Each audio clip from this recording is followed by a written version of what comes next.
আসসালামু আলাইকুম রহমতুল্লাহ বারাকাতুহু। প্রিয় দিনী ভাই এবং বোনেরা, সামনে কোরবানি ঈদ। এই কোরবানি ঈদের আগে এই 3 থেকে 4টি ভুল করবেন না। কোরবানি ঈদের আগে অথবা কোরবানি ঈদের দিনে আমরা এই ভুলগুলো করে থাকি। এই ভুলগুলো করার কারণে খুব পবিত্র একটি দিন, খুব বরকতময় একটি দিনে আল্লাহ তাবারক তাআলা আপনাদের প্রতি নারাজ হয়ে যায়। কেননা আল্লাহ তাবারক তাআলা এই দিনে কোনো গুনাহ করা পছন্দ করেন না এবং এই দিনে মানুষকে সবসময় হাসি খুশি দেখতে পছন্দ করেন। মানুষকে আনন্দ ফুর্তি করতে আল্লাহর ভালো লাগে। মানুষ এই দিনে কষ্ট করতে ভালো লাগে না। তাই প্রিয় দিনী ভাই এবং বোনেরা, এই দিনে কয়েকটি ভুল আমরা করব না। খুব গুরুত্বপূর্ণ একটি দিন, খুব বরকতময়ী একটি দিন। যদি আপনি এই দিনে কয়েকটি ভুল করেন তাহলে কিন্তু আল্লাহ নারাজ হয়ে যায়। আর এই দিনে যে সমস্ত ভুলগুলো আমি করতে মানা করব, আশা করি তোমরা কেউ এই ভুলগুলো করবেন না। তো চলুন শুরু করা যাক। তার আগে ছোট্ট একটা অনুরোধ করব, প্রিয় দিনী ভাই এবং বোনেরা, অবশ্যই ভিডিওতে একটি লাইক দিবে এবং চ্যানেলটিকে সাবস্ক্রাইব করে দিবে। ১ নম্বর যে ভুলটির কথা বলবো প্রিয় দিনী ভাই এবং বোনেরা, আপনারা ঈদের দিনে এটা কখনোই করবেন না। ধরেন আপনার অনেকগুলো জামা কাপড় রাখা আছে, তার সত্ত্বেও আপনার অনেকগুলো ভালো ভালো জামা কাপড় রাখা আছে, তার সত্ত্বেও আপনি কি, যেটা সব থেকে লোয়েস্ট, সবচেয়ে কমজোর, নোংরা, এরকম কাপড় জামা পরে মসজিদে যাওয়া, যে কোনো মহিলাদের হোক বা পুরুষের হোক, এরকম এরকম নোংরা পোশাক পরে কি সলাৎ আদায় করা, এটা হচ্ছে একটা মস্ত বড় ভুল। ঈদের দিনে হাদিস শরীফের মধ্যে আসছে, যদি আপনি নতুন জামা পোশাক কিনতে না পারেন, তাহলে আপনি যে জামাগুলো পোশাকগুলো আপনার কাছে আছে, যতগুলো পোশাক আছে, সেই সবগুলোর মধ্যে সব থেকে যে উত্তম কাপড়, সব থেকে দামি, সব থেকে ব্র্যান্ডের, সব থেকে ভালো, সব থেকে পরিষ্কার, সব থেকে পাক পবিত্র ওই কাপড়টা পরিধান করো। এটা হচ্ছে আল্লাহ রসুল সাল্লাহ সাল্লামের নির্দেশ। এটা হচ্ছে আল্লাহ রসুল সাল্লাহ আলাইসাল্লামের নির্দেশ। আমরা অনেক সময় এটা কি করি, যে জাস্ট দু রেকাত নামাজ, তো ফট করে যাবো আর ফট করে আসবো, অত সেজে গুজে কি করব।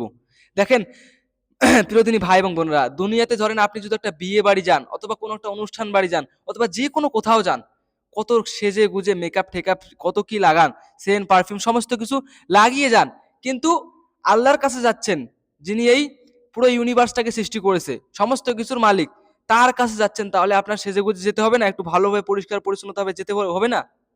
এটা সবসময় ধ্যান রাখবে। ১ নম্বর যে ভুলটি, এটা আমরা কখনোই করব না। আপনার যদি পোশাক কেনার মতো সামর্থ্য না থাকে, যে পোশাকগুলো আপনার আছে, রাখা আছে, ওগুলোর মধ্যে সব থেকে যেটা উত্তম, আপনি ওই পোশাকটা পরিধান করে নামাজ পড়বেন। এক্ষেত্রে এটা জায়েজ। নতুন পোশাক পরতে হবে এরকম কোনো সমস্যা নেই, হয়তো আপনার কোনো প্রবলেমের কারণে আপনি নতুন পোশাক কিনতে পারেননি, এটাই হচ্ছে মেন। তবে একটা ধ্যান রাখতে হবে, পুরান পোশাক, যে পোশাকগুলো নষ্ট, এরকম পোশাক পরে যাবেন না। দ্বিতীয়তে যে ভুলটির কথা বলে প্রিয়দিনী ভাই এবং বোনেরা, আমরা ঈদের দিনে অনেকেই আনন্দ করি, ফুর্তি করি। আমরা যেহেতু কোরবানি ঈদ, অনেক প্রত্যেকটা বাড়িতে মাংস আসে, মাংস কম বেশি থাকে, যার কারণে আমরা অনেক আনন্দে ফুর্তিতে মেতে উঠি। আপনার প্রতি একটা হক, আপনার প্রতি একটা কর্তব্য, আপনার চারপাশের বাড়িতে অথবা আশেপাশে খুঁজে দেখা, যে এরকম কোনো গরিব মিসকিন আছে কিনা, যাদের বাড়িতে এখনো পর্যন্ত মাংস পৌঁছায়নি, যাদের বাড়িতে এখনো পর্যন্ত চাল ফোটেনি, যাদের বাড়িতে এখনো পর্যন্ত ভাত রান্না হয়নি ঈদের একটা পবিত্র দিনে। এটাও কিন্তু আপনার প্রতি কর্তব্য, এটা আপনার প্রতি দায়িত্ব, এটা খুঁজে দেখা দরকার, এটা খুঁজে দেখা দরকার। আপনি হয়তো মাংস নিয়ে এসে রান্না করে সবাই আনন্দ ফুর্তি করে খেতেছেন, কিন্তু ওই মিসকিনের বাড়িতে, ওই গরিবের বাড়িতে এখনো পর্যন্ত কি ভাতই রান্না হয়নি। এটা হচ্ছে আপনার আগে তালাশ করবে, খুঁজে দেখবে যে সত্যি কি আছে। যেহেতু এখন জেনারেশন অনুযায়ী, এখন যে একটা সিচুয়েশন, মানুষ গরিব কম, সব মানুষের কম বেশি টাকা পয়সা আছে, তারপরে দু চারজন থাকলে তারা কষ্ট পায়। আপনার এটা দায়িত্ব আশেপাশে খুঁজে দেখা, আপনার বাড়ির পাশেগুলোতে খুঁজে দেখা, অথবা আপনার বাড়ির পাশে আশেপাশে গরিব মানুষ থাকে যারা টাকা পয়সা অভাবে কোরবানি দিতে পারেনি, এই সমস্ত লোকের বাড়িতে আপনার মাংস পৌঁছানো, এটাই হচ্ছে মেন উদ্দেশ্য। দেখেন আমরা কি করি, কোরবানি ঈদের মধ্যে আমরা সকলে জানি, সবার প্রথম আমরা একটা গরু কাটি, ছাগল কাটি, যা কাটি, কি করতে হয় আমাদের, 3টা ভাগ করি, তাই তো না?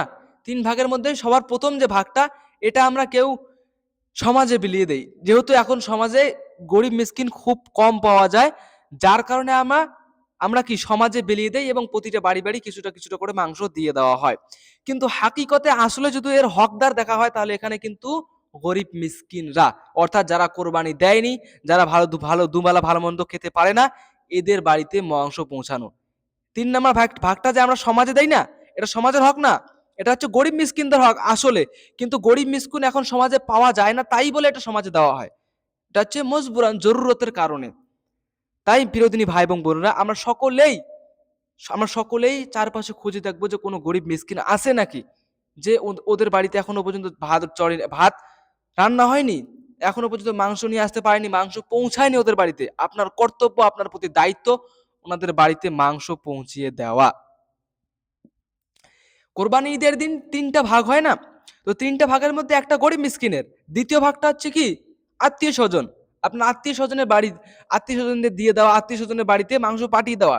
এই কোরবানি ঈদের দিন আমরা কি করি, অনেকে কৃপণ হয়ে যাই, মাংস দিতে চাই না, এত মাংস আপনি কত মাংস খাবেন। এগুলো কোরবানি এই জন্যই দেওয়া হয়, কোরবানি দেওয়ার মেন মাকসাদ হচ্ছে এটা কি, যাতে তোমরা সবাই মিলে গরিব মিসকিনদের বাড়ি, এখানে মেন হচ্ছে উদ্দেশ্য গরিব মিসকিন আত্মীয় স্বজন এগুলোর প্রতি মিল মহাব্বতের সাথে সবার কি একটা জিনিস শেয়ার করা, সবার সাথে একটা জিনিস শেয়ার করা, সেটা গরিব হোক, মিসকিন হোক, ফকির হোক, বাদশাহ হোক, আপনার আত্মীয় হোক, আপনি হন, যাই হন, সবাই মিলে একটা জিনিস শেয়ার করার নামই হচ্ছে একটা কোরবানি।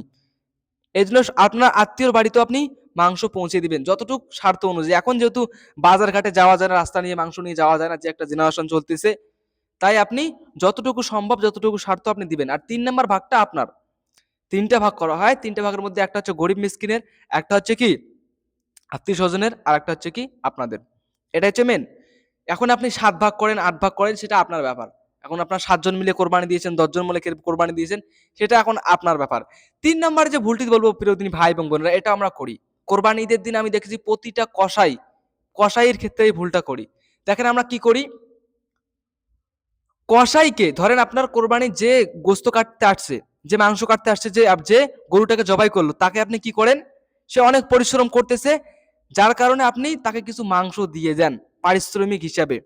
এটা হচ্ছে মস্ত বড় একটা ভুল। এটা হাদিস শরীফের মধ্যে এটা আসছে, এবং এটা এই সেম জিনিসটা কিয়াসের মধ্যেও আসছে। আপনাকে এখানে মানা করা হয়েছে। যদি সবার প্রথম আমার বিষয়টা ভালো করে শোনেন, নাহলে বুঝতে পারবেন না।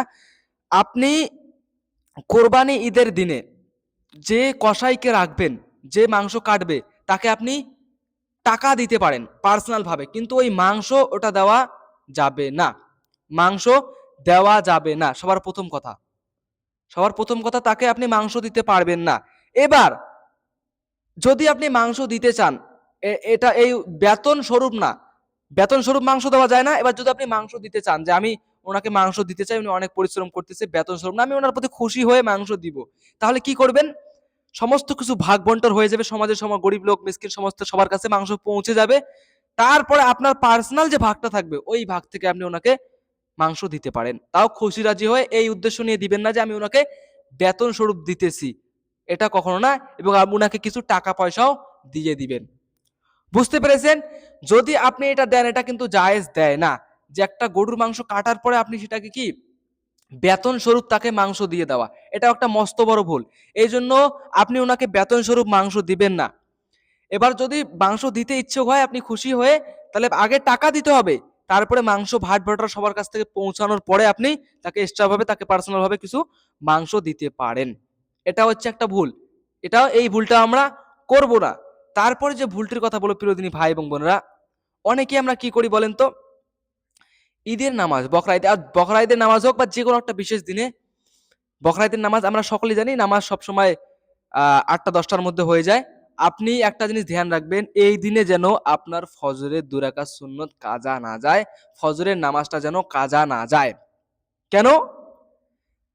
ফজরের নামাজ এমন একটি বিশেষ নামাজ, আল্লাহ রাসূল সাল্লাল্লাহু আলাইহি ওয়াসাল্লাম হাদিসের মধ্যে বলছে, পুরো পৃথিবীটা থেকে যদি কোনো আফজাল জিনিস আছে, ভালো জিনিস আছে, তাহলে ফজরের 2 রাকাত সুন্নত।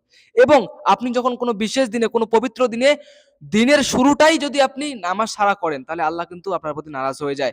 আপনি যখন একটা পবিত্র ঈদের দিনে ফজরের 2 রাকাত নামাজ সারাই শুরু করবেন, তাহলে কিন্তু আল্লাহ আপনার প্রতি নারাজ হয়ে যায়।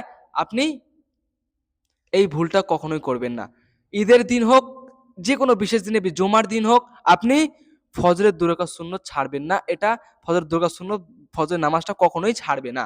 কারণ ফজরের নামাজ খুব বরকতময়ী নামাজ। আর ফজরের নামাজ মানুষ সব সময় কি এই নামাজের প্রতি অলস হয়ে যায়। কেননা এখানে মানুষ কি ঘুমিয়ে যায়, ঘুম থেকে উঠতে ইচ্ছা করে না। এটা ধ্যান রাখতে হবে মা বোনেরা, এই ভুলটা যেন আমাদের না হয়। আমি শর্ট করে বলি, ঈদের দিনে এই কয়টা ভুল করবেন না। 1 নম্বরে আপনি আপনার উত্তম পোশাকটাই আপনি পরিধান করবেন যদি কাপড় না কিনতে পারেন। দ্বিতীয়তে, আপনি গ্রামের মধ্যে আশেপাশে তালাশ করবেন, খুঁজে দেখবেন যে কোনো গরিব মিসকিনের বাড়িতে এখনো কি মাংস পৌঁছেছে কি পৌঁছায়নি। 3 নম্বরে, কোনো কসাইকে আপনার যে মাংস গরু জবাই করতেছে, যে গরুটাকে কোরবানি করলো, সেটা তাকে কোনো বেতন স্বরূপ মাংস দেবে না, পার্সোনাল পয়সা পয়সা দিবে, এবং আপনি খুশি হয়ে আপনার ভাগ থেকে শেষে আপনি কিছু মাংস দিতে পারেন। তারপরে বললাম কি, তারপরে যে বিষয়টি বললাম, আপনি ঈদের দিনে ফজরের নামাজ ছেড়ে দিবেন না। এই ৪ থেকে ৫ টি ভুল করবেন না। যদি করেন তাহলে আল্লাহ কিন্তু নারাজ হবে। খুব পবিত্র একটি দিন, আপনি চান না যে আল্লাহ আপনার প্রতি নারাজ হয়ে থাক। আজকে এ পর্যন্ত। তার আগে ছোট্ট একটা অনুরোধ করব, যারা ভিডিওটি দেখতেছে অবশ্যই ভিডিওতে লাইক দিবে এবং চ্যানেলটি সাবস্ক্রাইব করে দিবে। আসসালামু আলাইকুম।